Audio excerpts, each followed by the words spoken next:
And we are live. Now, I can't believe how time flies. It seems just like yesterday when I was here, albeit with a different jacket and a different shirt, opening up our wholesale event last year. But we're back. We're in full effect today and tomorrow, October the 10th and 11th. And have we got a show for you?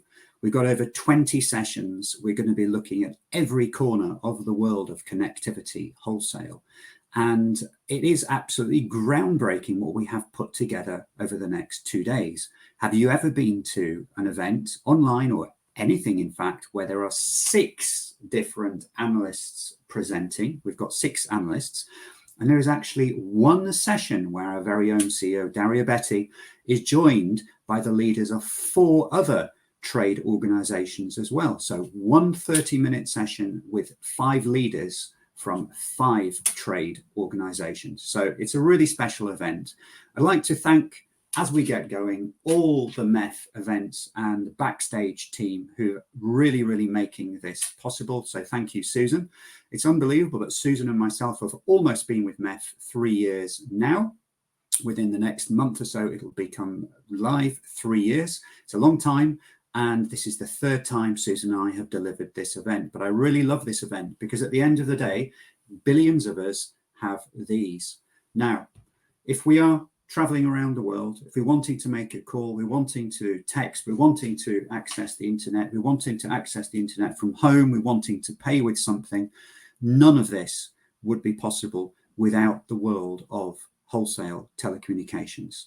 So it absolutely underpins our daily lives. And without any of this, ultimately, we would be back essentially in the Stone Age. So everyone working in that part of the industry, they just get going. They keep doing everything they do every day to support the whole industry. And thank you for that. And these next 2 days really shine a fantastic spotlight on everything people get up to. So here at MEF, we talk about 2 things. We talk about growth, growing solutions, growing the businesses of enterprises, ultimately bringing them more revenue and more margin, growing their profiles. And that's exactly how MEF membership helps the over 200 members we have across the world in the member community known as MEF. But also growth without being sustainable in the truest sense of the world is irresponsible. So we've got to ensure that subscribers around the world, enterprises, mobile operators, indeed every single type of stakeholder is protected, because as business grows, there's more money coming in. And if there's more money, unfortunately, that attracts more bad actors. So the anti-fraud side of things is absolutely critical. And you'll be seeing a lot and hearing a lot from key players around the world in the fight against fraud.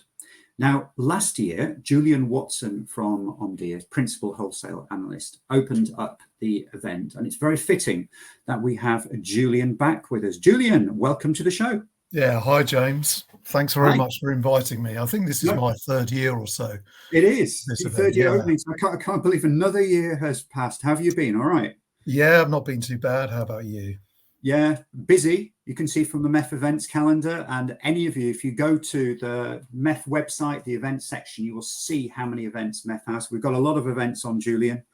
So look forward to see you at many more of those as well. And by the way, before I forget, if any of you have any questions for Julian or any of our other speakers as we go through the next 2 days, then please do put them in the questions and answers.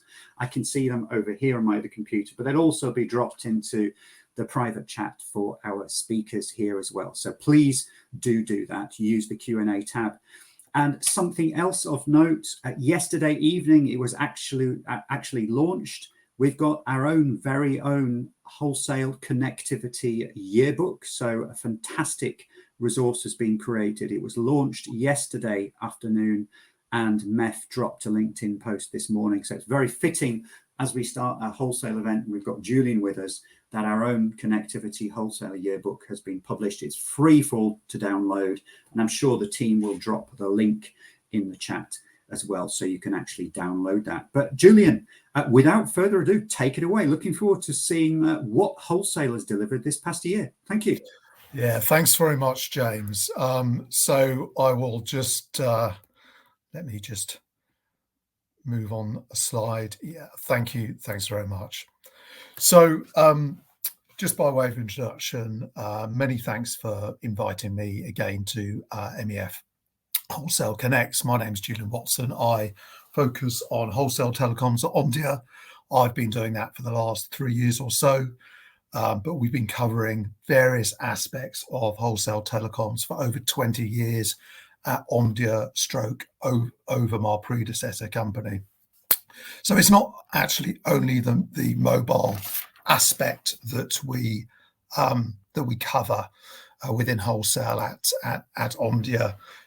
So James talked about the sort of vital plumbing of telecommunications network and the internet. So it's not only mobile, we look at backhaul and backbone networks, and of course the access networks going into premises and homes too.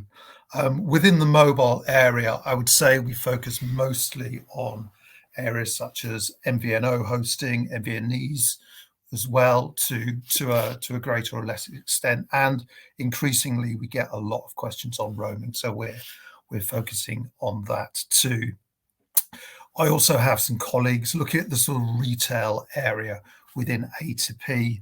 We don't so much focus on that specific segment within wholesale, but we do look at some of the issues James mentioned a bit before. So obviously anti-fraud, fraud management and security as well. So what I'm going to do today is talk a little bit about the findings of our latest wholesale survey.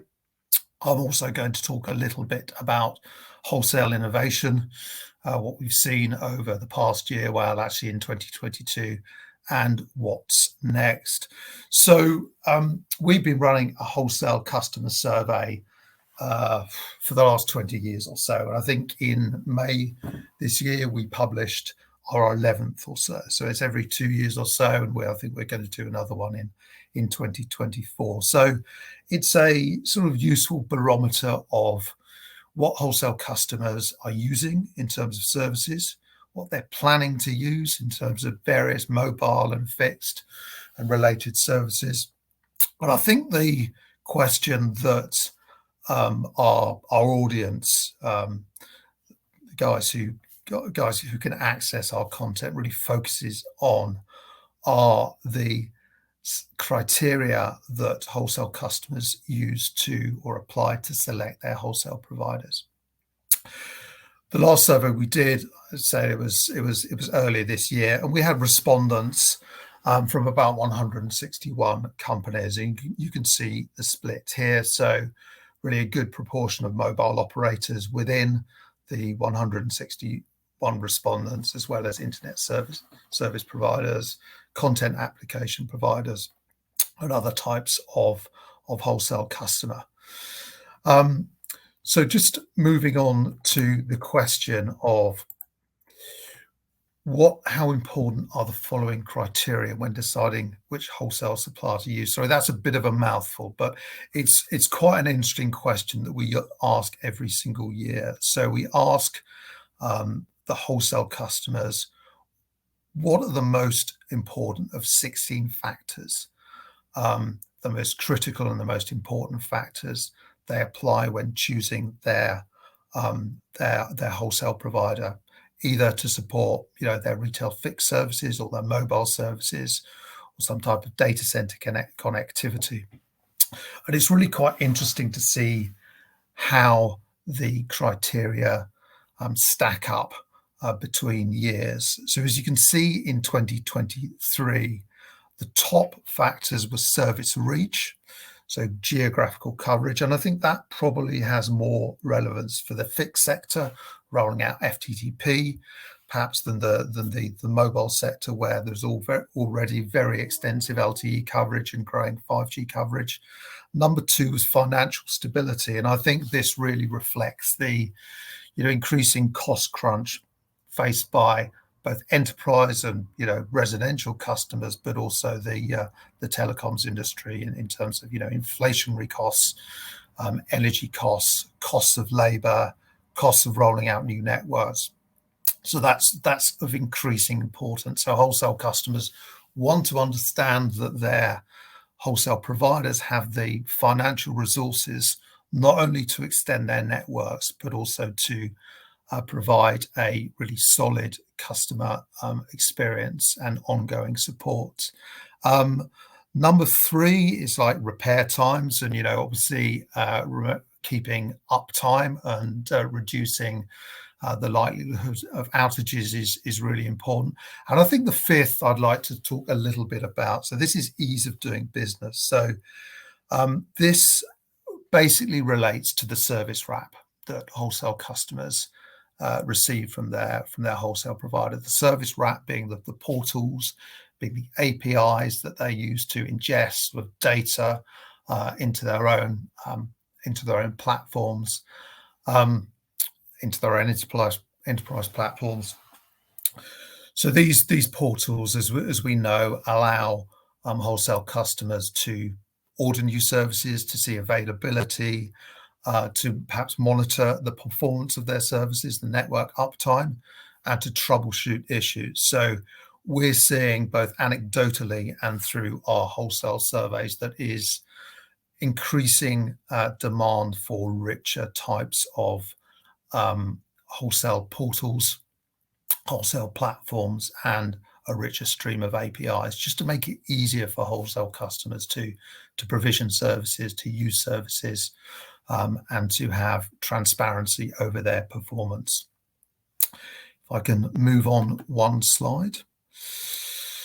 So another question that we ask every year is, how important are a range of market trends to your organization's 1 to 2 year planning? You can see a range of fairly hot topics here, from 5G to AI and big data and analytics and cloud migration. But I think what is really telling, and this really reflects what James said in his introduction, fraud prevention and security always comes up really highly. And one of the reasons is, I think we're all aware there's a sort of expanding attack service, both in terms of security and obviously fraud, voice fraud, the Wangirias, the international revenue share fraud, the bypasses of this world aren't going away. There's also, I think, recognition among both wholesale customers, their enterprise customers, that there are some skill shortages in this area, these skill shortages is something they really need help from to fill from their wholesale providers. So any assistance wholesale providers can give to their wholesale customers and the downstream enterprise customers is really going to help mitigate the risk of fraud events happening and the reputational and financial damage that these fraud events can lead to. So really of critical importance, ongoing importance, fraud prevention and security. And of course, we see 5G really high up on the agenda as well. There's still quite a lot of pent-up demand for 5G to be expanded really beyond the metro and suburban areas into rural areas, and this is certainly an area in which downstream wholesale customers, particularly MVNOs, would like to see, based on our surveys, more impetus towards, whether it be based on the MNO's financial resources themselves or some type of subsidy from government too, which is of course happening in some markets. So I don't want to overkill on the surveys, but we do like surveys at Omdia, and I mean, this is a bit of an unsubtle plug for an event that we run every year, our MVNO World Congress, which pulls together the ecosystem of sort of sellers and buyers and software providers within the MVNO industry. And each year we also run a survey of MVNO customers around the event, just to see, what the opportunities they see, what some of the technical or commercial challenges they view in sort of shaping their business outlook. And I don't want to obviously overkill on this point, but as we can see, the issues of fraud management and security are really key.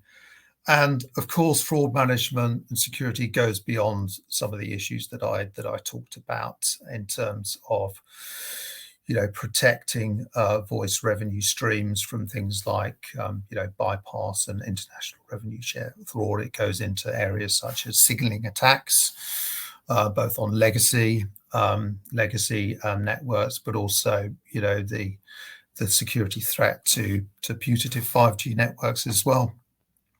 So again, this is really high up on the agenda for MVNO customers. What is really seems to be low down on the agenda is VoLTE migration, which at first sight was a real surprise to me. I thought, gosh, aren't MVNOs sort of quite concerned, like the rest of the industry, about the impacts of 2G and 3G shutdowns on the continuity of voice services?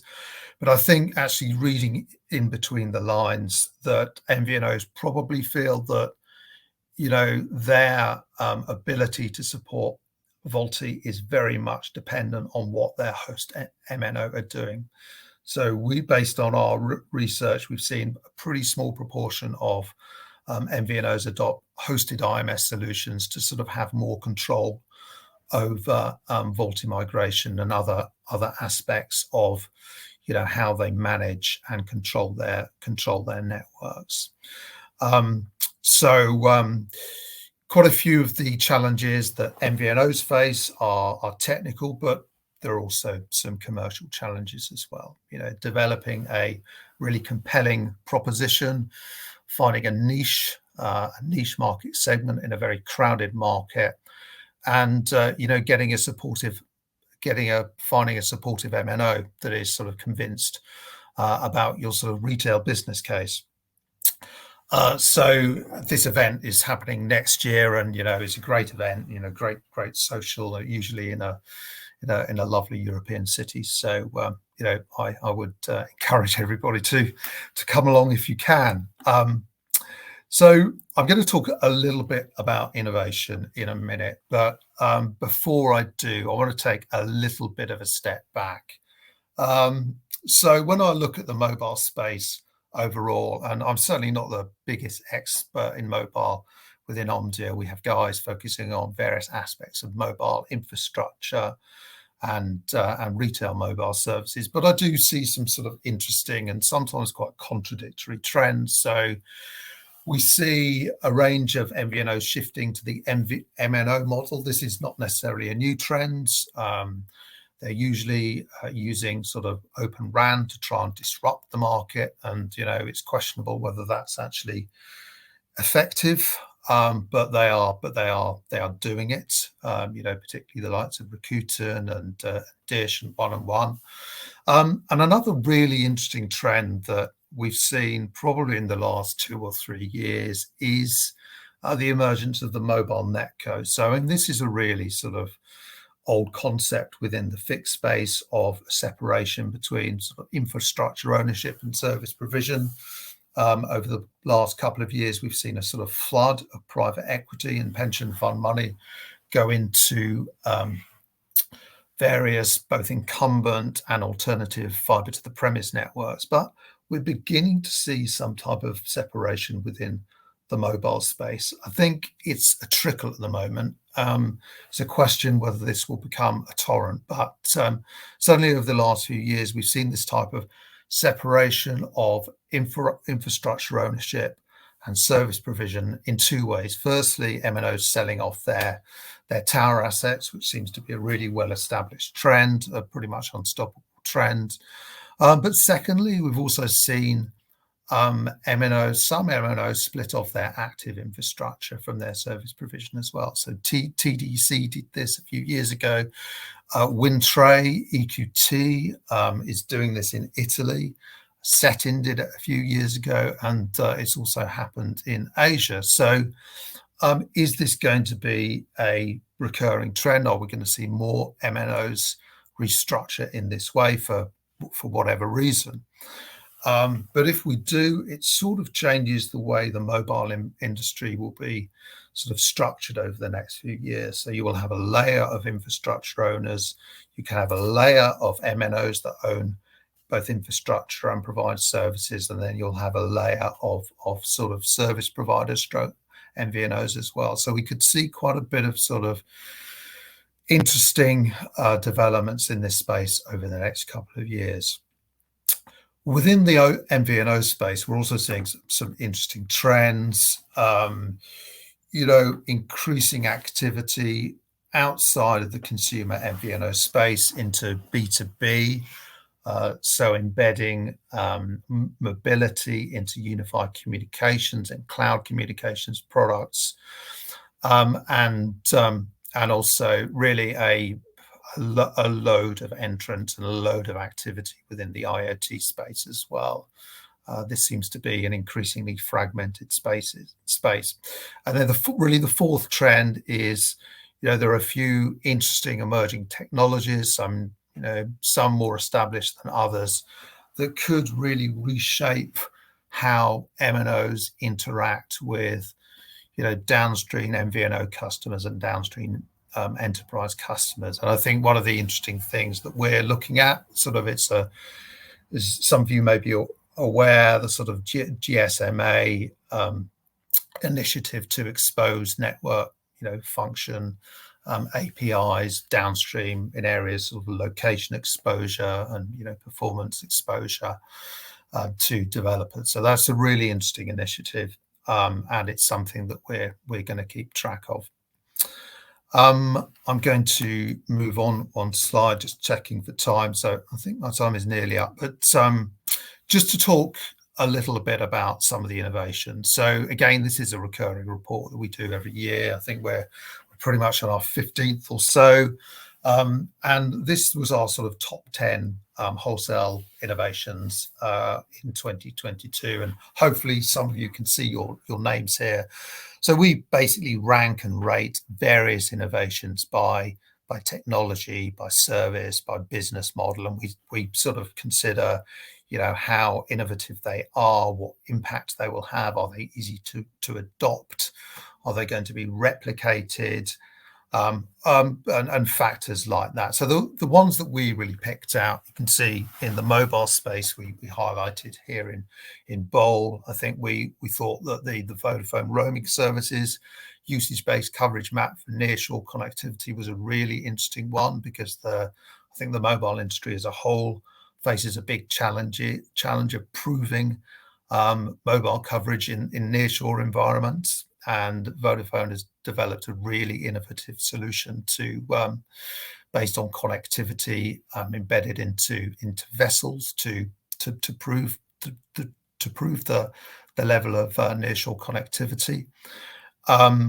Deutsche Telekom global carriers, the roaming monitoring solution. I think we certainly hear anecdotally there is more and more demand for both wholesale customers and enterprise customers indeed to get better understanding of actually how services are performing within a roaming environment, outside of their home country. And the third one is, flash calling is quite hot. Obviously, it's a challenge for operators in terms of managing network capacity. If your network is flooded with these sort of 0 second calls used to authenticate, but it also proves a sort of revenue, recognition, monetization challenge as well. So it's really good to see some innovation around there. So just moving on to my last slide. So what is next? So I think, we take a very sort of probably external view of innovation. So look at what products, what solutions, what business models operators are developing. But actually, based on talking to the wholesale industry, there's a lot of sort of things that are going on, in the back end of wholesalers and MNOs, within the revenue assurance division, within the sales division, within compliance division, to share information, share expertise, both internally and with peers on sort of things like risky routes, risky A numbers, risky partners that are going to send you bad traffic. So I think innovation is as much about sort of new ways of collaborating and new ways of thinking as, creating new products that, better monitor, better recognize these types of fraud. What's next? Well, we are getting lots of questions on the whole area of direct-to-device. So direct-to-device satellite.